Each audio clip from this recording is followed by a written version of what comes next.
Le mouvement, c'est la vie. Et ce n'est pas Morgane Necto qui va me contredire sur ce point. Bienvenue sur l'antenne. Comment tu Salut vas? Benjamin. Ah, alors, Morgane, c'est quand même la spécialiste, au moins sur la Flex TV, mais certainement ailleurs aussi, de tout ce qu'on fait en famille, de la vie de famille, de comment on occupe nos enfants mais en étant ensemble.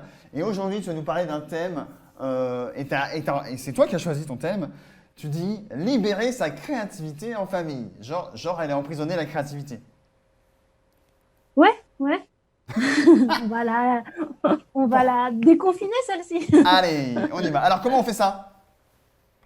Et bah aujourd'hui, j'avais envie de vous parler de bouger et de danser. Donc juste pour vous mettre un peu dans l'ambiance, je vous ai sélectionné une petite musique pour démarrer.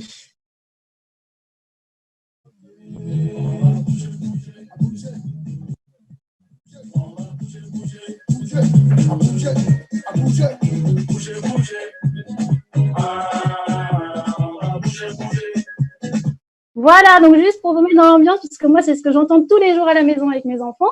Donc voilà, je voulais un petit peu vous partager ça.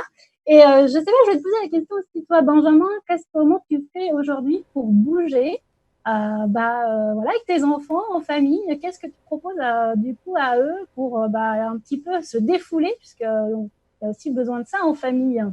Alors, on a besoin de ça en famille, effectivement. Comme j'ai déjà dit sur cette antenne, je ne suis pas un excellent père, donc c'est plus ma femme Sabine qui gère ça. Mais nous, on a la chance d'avoir un jardin semi-privatif où ils peuvent être dehors, on fait des petits foot, tout en restant entre nous qui sommes confinés, donc on ne se mélange pas non plus aux voisins, etc. Et sinon, je l'ai dit la dernière fois sur l'antenne quand je me rends compte que dans mon appli, là, tu sais, avec les pas, là, il y a des fois Ouais. j'étais à 100 pas par jour. Et là, au bout, moi j'étais un jour et demi, eux c'est pas le cas, mais voilà. Et on se met à danser, effectivement, 15 minutes, 20 minutes, jusqu'à plus soif, et ça marche bien. Ouais. Et oui, effectivement, parce que la danse, ça a plein de vertus, du coup.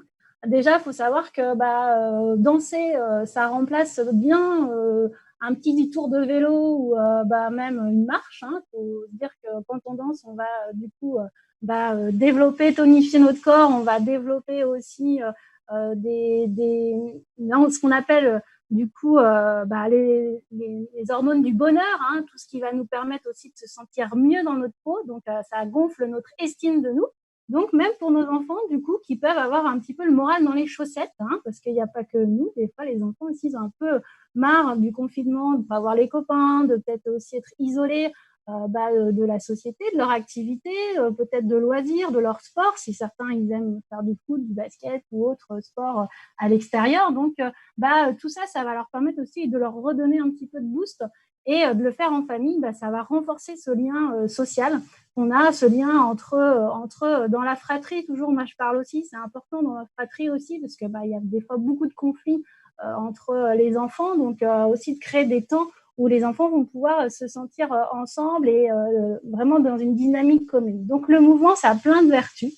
Et souvent, on ne sait pas ce qu'on peut faire si on n'a pas de jardin, si on n'est pas très grand chez soi et qu'on n'a pas envie non plus de voir notre salon transformé en salle de sport ou en salle de gym, parce qu'il y a des gens qui n'aiment pas forcément ça. Donc la danse, ça a aussi des vertus qui sont vraiment fédératrices et très intéressantes à développer pendant cette période de confinement avec les enfants. Et moi, je vais vous donner des petites astuces aussi pour vous dire comment je peux me mettre à devenir danseur, entre guillemets, et comment je peux mener un petit peu ma famille dans cette dynamique-là du mouvement.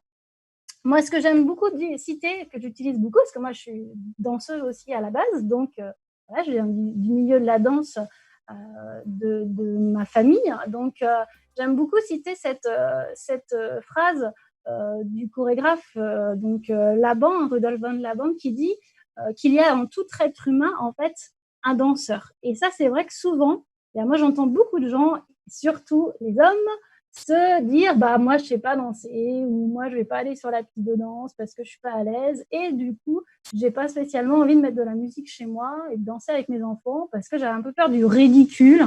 Voilà, j'ai peur de ne pas être à l'aise avec ça. Alors je sais pas si ça te concerne, Benjamin, cette peur du ridicule quand on danse. Non, moi je sais que quand je danse, je suis une sorte de bâton qui saute. Et moi, ça me fait plaisir, donc je le fais. Voilà. Mais je conçois que c'est Voilà, pas bah, très déjà, esthétique. Enfin, moi, je me regarde pas et on me regarde pas, mais ça va. c'est ça. Tu as passé déjà un bon cap. Tu as réussi à aller jusqu'à la piste de danse, ce qui n'est pas le cas de tous les parents et surtout les papas. Donc, moi, ce que j'ai juste envie de vous dire, que en fait, il n'y a pas de bon ou de mauvais danseurs. L'idée, c'est vraiment déjà de s'amuser.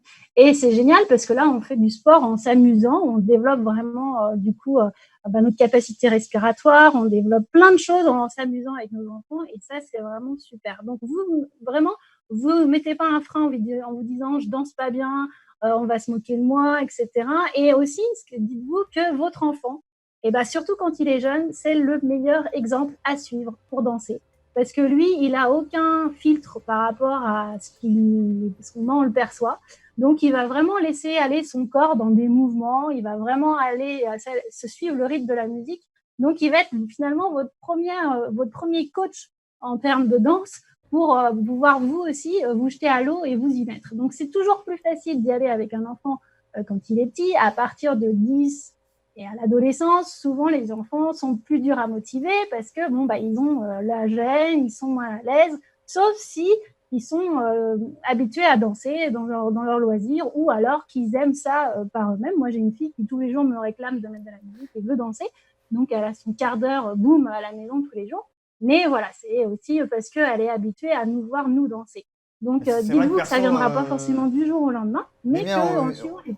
les miens ont 8 Hein? ans, 8 ans et 4 ans et je me suis jamais pris une remarque sur papa, tu danses mal, c'est moche. Ouais, Au contraire, on fait n'importe quoi, on rigole de l'autre et ainsi de suite. On passe un très bon moment et ça c'est ça. fonctionne.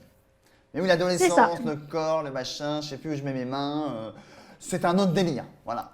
C'est ça. Mais vous allez voir que vous pouvez peut-être, même si vous avez des ados à la maison confinés, vous pouvez peut-être, avec une petite astuce que je vais vous donner, les faire se joindre petit à petit à votre ambiance de danse sans souci. Moi, je vais vous donner plutôt trois idées que vous pouvez mettre en place justement en période comme ça où on est tous les uns avec les autres. Donc, vous avez déjà la petite astuce de vous dynamiser avec votre enfant avec du coup vous choisissez une musique un peu dynamique et puis du coup vous vous mettez en cercle au niveau de avec vos enfants, votre conjoint, votre conjointe et puis vous pouvez travailler déjà à échauffer, à vraiment prendre conscience de toutes vos parties du corps de manière dynamique. Donc on peut faire des cercles au niveau de la tête, on peut bouger les épaules, on peut bouger les bras, on peut faire plein de choses du coup avec toutes les parties du corps, on peut bouger les pieds. Souvent ça part un petit peu, comme tu le disais Benjamin, un peu en délire familial. Donc en plus, c'est sympa parce que du coup, tout le monde se met à explorer un petit peu ce qu'il est capable de faire avec ses mains, avec ses pieds, etc. Donc ça décoince un peu, ça décomplexe des fois un petit peu ceux qui peuvent être bloqués.